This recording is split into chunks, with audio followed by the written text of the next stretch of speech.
Yang Muat Menteri. Bismillahirrahmanirrahim. Tuan Yang di-Pertua, saya ingin mengambil kesempatan ini untuk merakamkan rasa hibur dan terkejut dengan tragedi di Beirut, Lubnan. Belia tonggak negara. Kerajaan sentiasa memberikan tumpuan utama untuk menyiapkan anak muda sebagai pewaris negara ini. Untuk maklumat ahli yang berhormat, menurut Jabatan Perangkaan Malaysia pada Mei 2020, unjuran kadar pengangguran akan meningkat kepada 5.5% atau lebih 860,000 penganggur untuk keseluruhan tahun ini. Ekonomi Malaysia dijangka menguncup pada suku kedua tahun 2020 berikutan usaha semasa pembendungan wabak COVID-19 di peringkat global dan dalam negara. Kajian Bank Negara Malaysia pada tahun 2016 mengenai pengangguran belia di Malaysia menunjukkan kadar pengangguran belia adalah kira-kira 3 kali kadar pengangguran orang dewasa dan 2 kali kadar global. Justru untuk menangani situasi semasa ekonomi dan meringankan bebanan rakyat, kerajaan seperti yang diumumkan oleh Yang Berhormat Perdana Menteri telah memperkenalkan pakej-pakej rangsangan ekonomi seperti prihatin PKS tambahan berjumlah 620 bilion ringgit serta pelan jana semula ekonomi negara penjana berjumlah 35 bilion ringgit.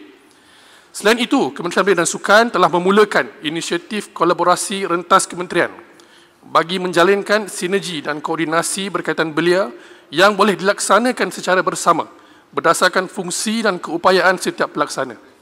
KBS dengan kerjasama pelbagai kementerian seperti Kementerian Sumber Manusia dan Kementerian Komunikasi dan Multimedia telah membangunkan inisiatif-inisiatif yang dapat menangani isu pengangguran belia, khususnya akibat pandemik COVID-19. Antara inisiatif yang telah dirangka untuk mengatasi pengangguran di kalangan belia adalah seperti berikut. KBS sedang menerajui pembangunan single landing page dengan izin ataupun one-stop center yang dinamakan sistem My Belia.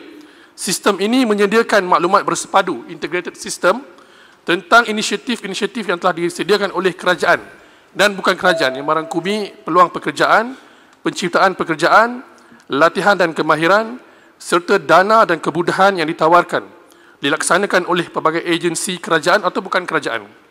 Ada 17 kementerian yang membantu belia. Tawaran terbaru di bawah inisiatif kolaborasi rentas kementerian ialah skim perantisan nasional. Ini adalah flagship program KBS dengan izin yang bakal memberi pengalaman bekerja melalui jaminan pekerjaan oleh syarikat organisasi yang terlibat dan membantu melonjakkan kebolehpasaran belia pasca COVID-19. Tempoh penempatan perantis adalah 3 hingga 6 bulan sehingga 3 Ogos 2020. 903 belia telah berdaftar untuk SPN yang dilancarkan pada 23 Julai tempoh hari. Pelaksanaan program MyGig bersama Malaysia Digital Economy Corporation MDEC untuk meningkatkan keterlibatan belia dalam ekonomi gig atau ekonomi perkongsian untuk menjana pendapatan sama ada secara sambilan atau kekal. Program MyGig terdiri daripada MyGig Service menggunakan platform e-rezeki dengan sokongan Majlis Belia Malaysia sebagai rakan strategik. MyGig Digital Freelance menerusi program Global Online Workforce. Program ini dijangka akan memberi manfaat kepada 1,000 orang.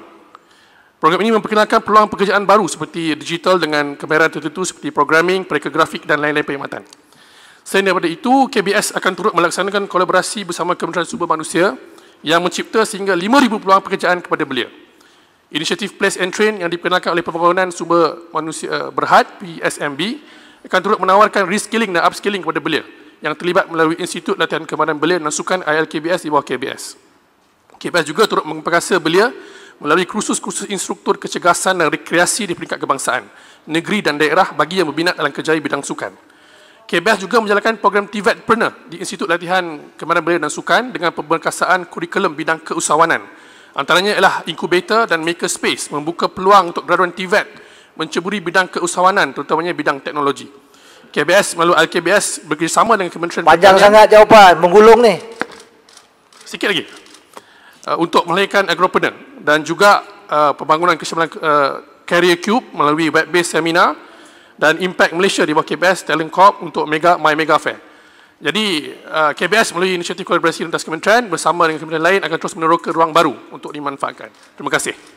Soalan tambahan pertama. Okey, terima kasih banyak kepada jawapan kepada soalan saya. Tadi Menteri ada sebut tentang gig ekonomi pada saya, remaja yang melibat dalam gig ekonomi ini, mereka adalah yang sangat dalam keadaan yang dieksploitasikan oleh majikan kerana ini bukan satu pekerjaan yang kekal. Jadi majikan kemungkinan besar tidak bagi caruman kepada pekeso dan juga KWSP. Jadi tak ada jaminan untuk mereka, bagi mereka kalau berlaku apa-apa, khususnya kalau berlaku kebalangan jika dalam pekerjaan mereka. Jadi apa jawapan dari menteri tentang isu ini? Terima kasih. Terima kasih Muhammad Tebrau. Berdasarkan pakej prihatin dan penjana yang telah dilancarkan baru-baru ini, kita menyedari anak muda kita banyak terlibat dengan sektor ekonomi perkongsian ataupun ekonomi gig kerana perubahan sifat dan tabiat pekerjaan pada hari ini. Jadi, sudah tentu latihan demi latihan yang dibuat dan sistem sokongan yang kami jalankan bersama Kementerian Sumber Manusia dan Kementerian Komunikasi melalui inisiatif MyGig dapat membantu meringankan risiko melibatkan pekerjaan yang tidak kekal ini. Jadi ini adalah perkara yang akan dikupas lanjut oleh Yang Mohd Menteri dalam sesi penggulungan petang nanti. Terima kasih. Soalan tambahan kedua, Yang Mohd Farid. Terima kasih, Tuan Speaker. Diam jelbu. Tahniah pada kerajaan yang telah pun meluluskan satu skim perantisan nasional negara yang berkonsepkan penempatan dan juga latihan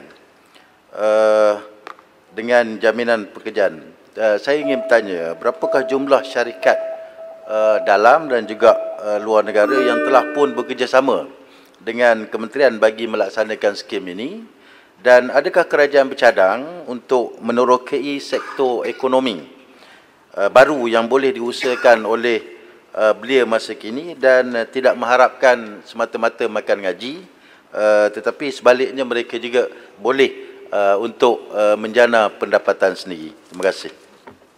Silakan. Terima kasih Muhammad Farid. Berkenaan dengan data ataupun angka keterlibatan syarikat-syarikat luar dan tempatan dalam skim perantisan, kami akan jawab secara bertulis. Sudah tentu dalam program-program keusahawanan kita akan tambah baik kerjasama dengan pelbagai kementerian, khususnya Kementerian Keusahawanan, untuk kita memastikan anak muda sentiasa ada peluang menjana pendapatan sendiri seperti mana yang telah kita gagaskan dalam MyGig ini.